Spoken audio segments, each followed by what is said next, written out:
C'est vrai que Châteauneuf, c'est vraiment un village où on aime, on va dire, on vient y décompresser en fait. Il y a vraiment, bah oui, en effet, un art de vivre à l'ancienne. Il y a un coiffeur dans le centre du village, il est réputé pour être proche de ses clients, mais très, on va dire à l'ancienne en fait. On a l'impression d'aller chez son oncle, vous voyez. C'est comme une grande famille. Alors même si moi j'y vis pas, c'est toujours un plaisir en fait d'aller discuter avec les commerçants chez Pomponette, même les restaurateurs.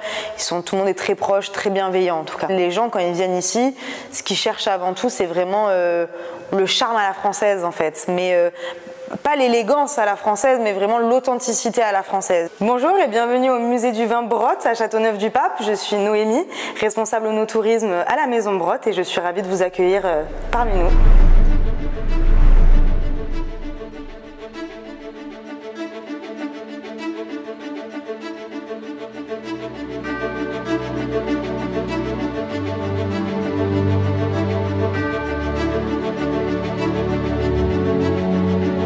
Mais la plus belle que j'aime présenter, c'est la fiole du pape, juste ici, que nous avons mis en avant d'ailleurs dans un coffre-fort pour montrer justement son importance, connue et reconnue depuis 1952.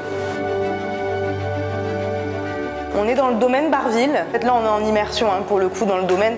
C'est vraiment les photos qui ont été prises là-bas. Et puis dans cette partie, on en apprend vraiment plus sur tout le terroir. On a toute une partie aussi pluviométrie, ensoleillement. Châteauneuf-du-Pape, ça fait partie des endroits justement les plus ensoleillés à l'année. On a vraiment beaucoup de chance. En fait, Châteauneuf-du-Pape, c'est vraiment un microclimat. Donc là, c'est la partie vendange. On parle de tout ce qui est vendange manuel, forcément. Châteauneuf-du-Pape, ça fait partie des règles de l'appellation.